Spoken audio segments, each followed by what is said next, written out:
묵상 기도하심으로 새벽 예배를 시작하겠습니다. 하나님 은혜와 사랑에 감사합니다. 간밤에도 주님의 품에 우리를 편히 쉬게 하시고 새날을 주셔서 예배케 하심을 감사합니다. 오늘 이 하루도 목자 되신 하나님 앞에 우리의 삶을 온전히 맡기게 하시고 하나님이 푸른 초장과 쉴만한 물가로 우리의 삶을 인도하심을 믿음으로 누리는 하루가 되도록 인도하여 주옵소서. 인생을 향한 하나님의 놀라운 계획과 섭리를 믿게 하시고 오늘 이 하루도 하나님께서 6월절 어린 양의 피로 우리 성도들이 오가는 모든 발걸음을 또 저들의 가정과 일터를 온전히 지키시고 보호하심을 누리는 하루가 되도록 인도해 주옵소서. 예수님의 이름으로 기도합니다. 아멘. 찬송 370장 드리겠습니다.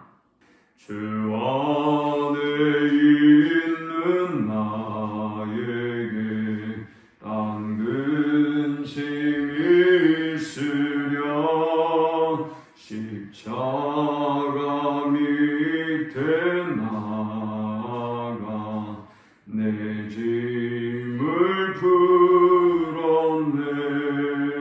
주님을 찬송하면서 할렐루야 할렐루야 내 앞길 멀고 험해도 나 주님만 따라가리. 그 두려움이 변하여 내 기도 되었고 전날의 한숨 변하여 내 노래 되었네. 주님을 찬송하면서 할렐루야 할렐루야 내 앞길 멀고 험해도 나 주님만 따라가리. 내 주는 자비하셔서 늘 함께 계시고 내 궁핍함을 아시고 늘 채워주시네. 주님을 찬송하면서 할렐루야 할렐루야 내 앞길 멀고 험해도 나 주님만 따라가리. 내 주와 맺은 언약은 영불변하시니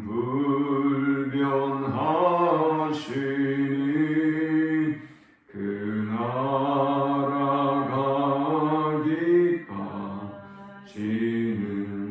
늘 보호하시네. 주님을 찬송하면서 할렐루야 할렐루야 내 앞길 멀고 험해도 나 주님만 따라가리. 아멘. 오늘 이 시간에 주시는 살아계신 하나님의 말씀은 구약성경 출애굽기 10장 1절에서 11절의 말씀입니다. 여호와께서 모세에게 이르시되 바로에게로 들어가라. 내가 그의 마음과 그의 신하들의 마음을 완강하게 하는 나의 표징을 그들 중에 보이기 위함이며 내가 애굽에서 행한 일들 곧 내가 그들 가운데서 행한 표징을 내 아들과 내 자손의 귀에 전하기 위함이라. 너희는 내가 여호와인 줄을 알리라. 모세와 아론이 바로에게 들어가서 그에게 이르되 히브리 사람의 하나님 여호와께서 말씀하시기를 내가 어느 때까지 내 앞에 경비하지 아니하겠느냐. 내 백성을 보내라. 그들이 나를 섬길 것이라. 내가 만일 내 백성 보내기를 거절하면 내일 내가 메뚜기를 내 경내에 들어가게 하리니 메뚜기가 지면을 덮어서 사람이 땅을 볼 수 없을 것이라. 메뚜기가 내게 남은 그것 곧 우박을 멸하고 남은 것을 먹으며 너희를 위하여 들에서 자라나는 모든 나무를 먹을 것이며 또 내 집들과 내 모든 신하의 집들과 모든 애굽 사람의 집들에 가득하리니 이는 내 아버지와 내 조상이 이 땅에 있었던 그날로부터 오늘까지 보지 못하였던 것이리라 하셨다 하고 돌이켜 바로에게서 나오니 바로의 신하들이 그에게 말하되 어느 때까지 이 사람이 우리의 함정이 되리이까. 그 사람들을 보내어 그들의 하나님 여호와를 섬기게 하소서. 왕은 아직도 애굽이 망한 줄을 알지 못하시나이까 하고 모세와 아론을 바로에게로 다시 내려오니 바로가 그들에게 이르되 가서 너희 하나님 여호와를 섬기라. 갈 자는 누구냐. 모세가 이르되 우리가 여호와 앞에 절기를 지킬 것인즉 우리가 남녀노소와 양과 소를 데리고 가겠나이다. 바로가 그들에게 이르되 내가 너희와 너희의 어린 아이들을 보내면 여호와가 너희와 함께함과 같으니라. 보라 그것이 너희에게는 나쁜 것이니라. 그렇게 하지 말고 너희 장정만 가서 여호와를 섬기라. 이것이 너희가 구하는 바니라. 이에 그들이 바로 앞에서 쫓겨나니라. 아멘. 지금까지 우리가 7가지 재앙을 살펴봤습니다. 이제 8번째 재앙에 이르러서 다시 이 하나님께서 바로에게 모세를 보내기 전에 재앙을 내리는 목적에 대해서 말씀하고 있어요. 우리가 늘 생각하고 있기를 바로가 강팍하고 완악한 사람이다. 우리가 이렇게 쉽게 그냥 표현하지만 사실 바로를 보면 2번째 재앙에서 바로 하나님 앞에 기도를 요청하잖아요. 뭐 그렇게 강팍한 게 아니에요.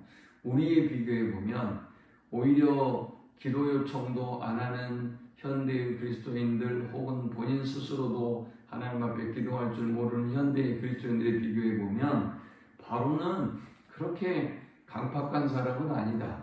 저는 그런 생각이 들어요.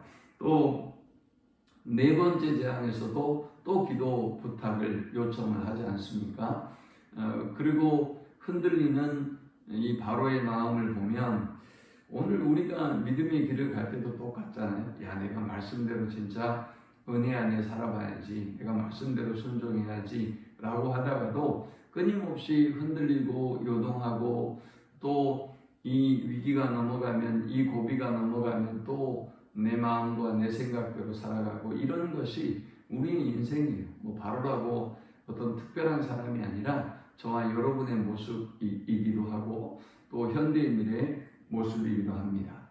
자, 오늘 이 본문을 통해서 우리가 3가지 영적 교훈을 묵상하고 함께 은혜를 나누고자 하는데요. 이 본문이 주는 첫 번째 영적 교훈은 하나님은 재앙을 통해서 하나님의 하나님 되심을 나타내신다라는 것입니다. 본문에 보니까 10장 1절에 내가 그의 마음과 그의 신하들의 마음을 완강하게 하는 나의 표징을 그들 중에 보이기 위함이며 그랬어요. 완강하게 하다. 이 말이 무슨 표현인가 하면 하나님께서 그 인간의 강팍함, 완악함을 그냥 내버려 두셨다는 거예요. 우리를 하나님이 특별하게 여러분의 강팍한 고집과 완악함을 꺾으셔서 우리를 회개하게 만들고 하나님 앞에 온유하고 겸손한 심령으로 만들어 주셔서 우리가 거듭난 자녀가 되고 하나님의 백성이 되고 예배자가 되고 한 것은 하나님의 큰 은혜예요.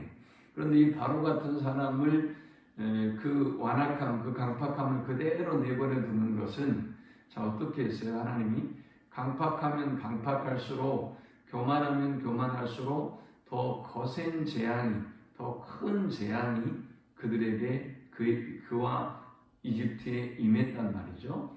지금 우리 시대에도 똑같아요. 여러분 제가 누누이 말씀드리지만 출애굽의 10가지 재앙이 끝나는 그 기간까지 37주밖에 안 걸렸어요. 37주예요. 그런데 지금 우리가 코로나로 고통당하고 있는 시간은 얼마나 돼요? 무려 2년이에요. 무려 2년으로 끝나면 얼마나 좋겠습니까마는 아마 지금 이보다 훨씬 더 강력해지고 훨씬 더 아마 혹독한 변이 바이러스들이 계속 우리와 함께 할 것이 이미 불보듯 뻔한 그런 시대를 우리가 살아간단 말이죠. 그런데 지금 현대인들이 보이고 있는, 아니면 지금 그리스도인들이 보이고 있는 이 교만하고 완악한 태도는 정말 하나님의 근심이고 하나님의 마음을 너무 아프게 할 것 같아요. 표징이라고 하는 게 뭐냐? 표징은 사인이라는 말이에요. 사인. 하나님이 계시고 또 하나님이 얼마나 대단하고 놀라운 분인지 하나님은 이 표징을 통해서 애국과 바로에게 보여주셨던 거예요. 그리고 이제 점점 더 그들은, 이 바로는 하나님의 위대하심을 알고 자신의 연약함을 알게 되고 있죠. 현재도. 그리고 지난 우박의 재앙에서는 신하들의 움직임이 있었어요. 신하들이 어떻게 움직였느냐? 우박 재앙을 내리기 전에 그 경고를 딱 하니까 바로의 신하 중에 이 20절에 그랬어요. 9장 20절이죠. 9장 20절에 바로의 신하 중에 여호와의 말씀을 두려워하는 자들은 그 종들과 가축을 집으로 피하여 들였으나 여호와의 말씀을 마음에 두지 아니하는 사람은 그의 종들과 가축을 들에 그대로 두었더라. 모세를 통해서 우박의 재앙에 대한 경고를 듣고 그 바로의 신하들이 지금까지 모세를 통해서 경고했던 그 재앙이 그대로 우리 가운데 임했기 때문에 이제 우리 종들과 육축을 그대로 두면 다 죽겠구나. 얼른 드려야지 라고 그들이 마음이 동요하고 이제 하나님의 말씀에 대한 경외심이 생기기 시작했단 말이죠. 하나님은 이 표징을 통해서 이렇게 강팍하고 교만한 세상 가운데서 하나님의 하나님 되심을 드러내는 것입니다. 지금 코로나의 시대에도 처음엔 교회가 얼마나 모욕을 당하고 공격을 받았어요. 그러나 재앙이 깊어지면 깊어질수록 인류의 모든 사건과 사고들은 하나님이 어찌됐건 역사를 주관하시는 하나님이 허용하시지 아니하면 일어날 일이 없어요. 그러니 이 코로나도 하나님이 허용하셨기 때문에 우리가 이 재앙 가운데 있는 것이죠. 그러면 우리는 하나님의 위대하심 앞에서 더욱더 겸손해져야 돼요. 오늘 본문에도 네가 겸비하지 아니하면 그렇게 말씀하고 있죠. 겸손해져야 돼요. 또요, 하나님이 왜 이 재앙을 내리신다 그랬어요? 2절에 보니까 내가 애굽에서 행한 일들 곧 내가 그들 가운데서 행한 표징을 내 아들과 내 자손의 귀에 전하기 위함이라. 너희는 내가 여호와인 줄을 알리라. 아멘. 자, 이스라엘 백성 가운데도 그들의 후손에게도 하나님의 하나님 되심을 증거하고 나타내 보이기 위해서 이 재앙을 주셨다는 거예요. 여러분, 우리는 지금 인류 역사에서 가장 혹독한 재앙을 만나고 있어요. 이 재앙 앞에서 우리는 하나님의 하나님 되심을 고백하고 인정해야 되고요. 아무리 똑똑하고 아무리 대단하고 인류 문명을 발전시킨 그 어떤 사람들이라도 지금의 이 상황을 극복해내지를 못하고 있잖아요. 애굽의 술사들과 현자들을 동원해서 바로 왕이 이 재앙을 따라해 보려고 했단 말이죠. 그러나 곧 항복했지 않습니까? 그리고 그들이 어떻게 됐어요? 여호와의 권능이다 이렇게 고백했어요. 그리고 어떻게 됐어요? 그들이 오히려 전염병을 전염시키는 매개체가 됐어요. 여러분, 그것이 인간이에요. 그러므로 하나님 앞에서 우리는 하나님의 하나님 되심을 인정하고 시인하고 고백하는 삶을 살아야 하는 것입니다. 두 번째, 우리가 이 본문을 통해서 얻을 수 있는 영적 교훈은 하나님의 백성을 위한 하나님의 열심은 그 누구도 막을 수 없다는 것입니다. 이게 무슨 얘기예요? 하나님은 이스라엘 백성을 출애굽하고 구원하기 위해서 이 하나님의 백성들의 고통과 신음을 들으시고 그들의 간구를 들으시고 그들을 구원할 계획을 세우시고 지금 그 일을 이 재앙을 통해서 진행해 가고 있는 거예요. 바로가 아무리 강박하고 교만하게 방해하고 거스려도 하나님의 백성을 향한 열심은 방해할 수도 막아설 수도 없는 것을 보여주고 있어요. 자, 지난 7번째 재앙이 우박의 재앙이었죠. 하나님은 우박의 재앙을 내리시면서 강팍한 애굽은 세상을 상징하죠. 강팍한 애굽을 심판하실 때 어떻게 하셨죠? 보리 이삭과 삶을 완전히 우박으로 다 싹이 나와 있는 것들이었죠. 다 박살내셨어요. 그리고 남겨둔 것이 있었죠. 남겨둔 것은 삶과 밀과 쌀보리였어요. 밀과 쌀보리는 아직 땅에서 나오지 않았기 때문에 하나님이 살려두신 거예요. 그것을 통해서 애굽 사람들이 먹고 살 수 있는 은혜를 베풀어 주셨다는 거죠. 그러나 그럼에도 불구하고 강팍하니까 하나님 어떻게 하셨어요? 이제 메뚜기를 보내갖고 그 남은 게 뭡니까? 밀, 쌀보리를 다 먹게 해버리겠다고 말씀하시는 거예요. 하나님의 열심이에요. 하나님의 백성들을 출애굽시키기 위한 하나님의 열심은 바로도 이집트 사람들도 결코 막아설 수 없다는 것을 보여주신 것입니다. 이 신하들의 반응이 어떠냐? 7절에 보니까 바로의 신하들이 그에게 말하되 어느 때까지 이 사람이 우리의 함정이 되리까? 그 사람들을 보내어 그들의 하나님 여호와를 섬기게 하소서. 왕은 아직도 애굽이 망한 줄을 알지 못하시나이까 하고 했어요. 모세와 아론이 함정과 같아서 이러다간 우리가 얘네들 때문에 다 죽겠습니다. 그러므로 얼른 이들을 내보내십시오. 라고 이제 신하들이 동요하고 이제 요구하는 걸 보게 됩니다. 우박의 재앙에서 한 걸음 더 나가고 있죠. 그리고 뭐라고 얘기해요? 현실의 인식, 그들의 현실 인식을 보니까 우리가 망했습니다. 망한 줄을 왕이 알지 못합니까? 라고 지금 말하고 있어요. 여러분, 하나님의 구원의 계획은 결코 그 누구도 막을 수가 없어요. 저와 여러분이 이 자리에 있는 것도 역시 하나님의 구원의 계획을 하나님이 이루셨기 때문에 그것을 신학적인 용어로 뭐라고 말씀하시느냐? 불가항력적 은혜라고 하는 거예요. 저항할 수 없는, 여러분이 저항할 수가 없어요. 여러분의 목숨을 담보로 하든지 여러분의 어떤 가족을 담보로 하든지 여러분의 경제를 싹둑 망하게 하시든지 하나님은 저와 여러분을 구원하시려면 인간으로서는 저항할 수 없는 그런 역사로 임하시는 것입니다. 자, 이 본문이 주는 마지막 세 번째 영적 교훈은 세상은 하나님의 사람들을 끊임없이 혼란과 미혹과 타협에 빠뜨린다라는 것입니다. 자, 이제 바로의 영리함을 보십시오. 바로가 이제 신하들의 이 항의를 듣고 모세를 다시 불러서 이렇게 말합니다. 8절에 모세와 아론을 바로에게로 다시 데려오니 바로가 그들에게 이르되 가서 너희 하나님 여호와를 섬기라. 갈 자는 누구냐 그랬어요.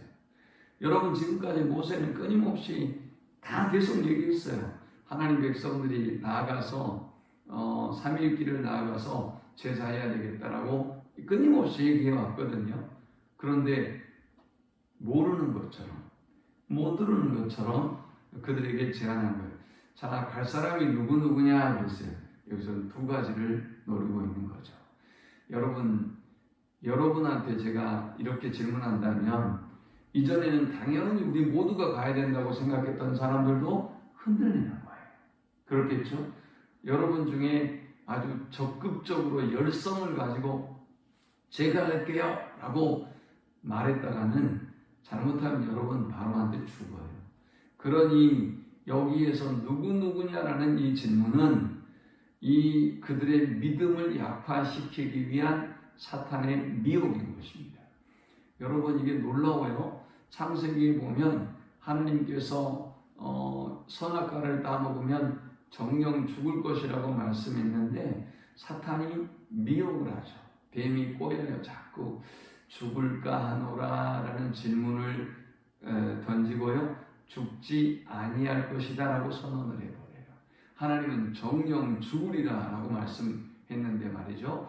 여러분, 사탄은 끊임없이 우리를 이렇게 미혹하는 것입니다. 속입니다.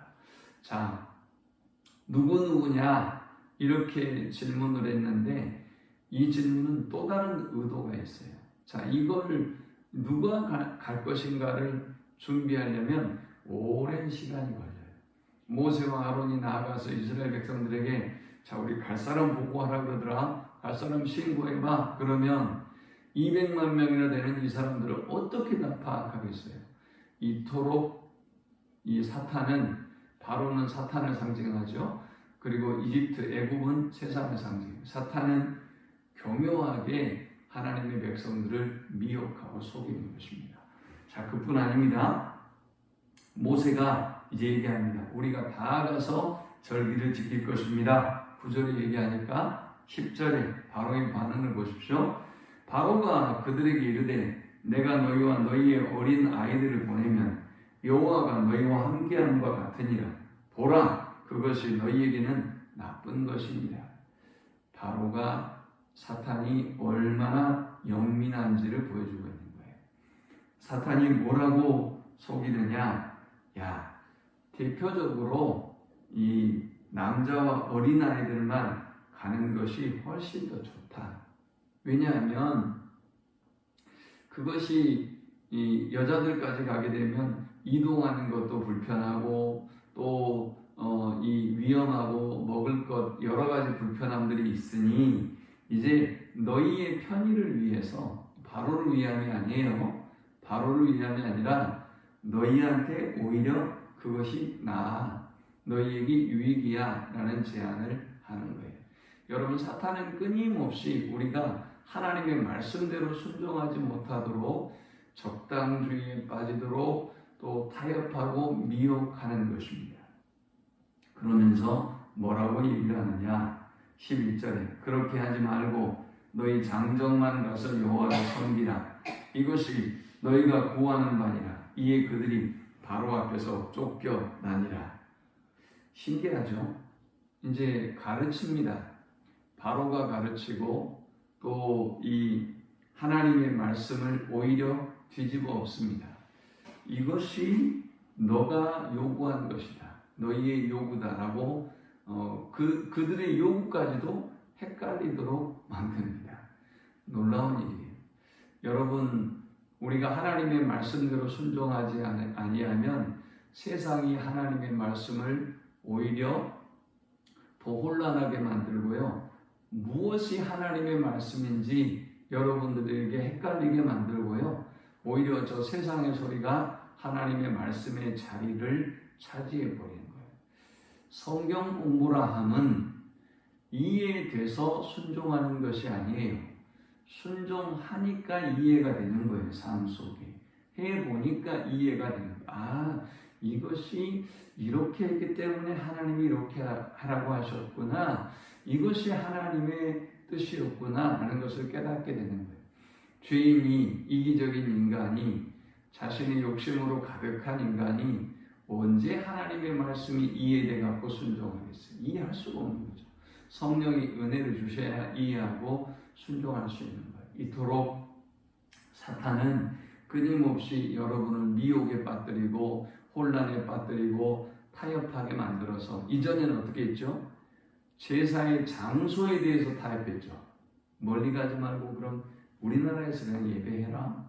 지금 이 시대에 집에서 예배해라 라고 하는 것처럼 안 됩니다. 우리 가서 드려야 됩니다. 그러니까 뭐라 그럽니까? 아, 그러면 사흘길이나 가지 말고 가까운 데서 그냥 해라. 눈에 보이는 데서 그랬어요. 장소에 대한 타협과 미혹을 했어요. 두 번째 뭐랍니까? 숫자에 대한, 그냥 대표들만 하면 되지 뭘 그렇게 복잡하게 귀찮게 하려고 하느냐 라고 타협합니다. 오늘 성령이 우리에게 주시는 음성을 듣고 이 시대에 주시는 음성을 듣고 하나님 기뻐하는 예배자가 될 수 있기를 축원합니다. 하나님 감사합니다. 귀한 말씀을 통해서 하나님이 기뻐하는 예배자의 삶이 어떤 삶인지 깨닫게 하심을 감사합니다. 이 재앙 속에 하나님의 하나님 되심을 온전히 기억하고 하나님 기뻐하는 예배자들이 다 되도록 주님 인도하여 주옵소서. 예수님의 이름으로 기도합니다. 아멘. 지금은 우리 주 예수 그리스도의 크신 은혜와 성부 하나님의 그 크신 사랑과 성령의 인도 보호 교통 충만케 하심이 세상은 사탄은 끊임없이 우리를 미혹하고 타협하지만 오직 하나님의 말씀대로 순종하는 삶을 살기를 소망하는 모든 성도들의 머리 위에 지금부터 영원토록 함께 있을지어다. 아멘.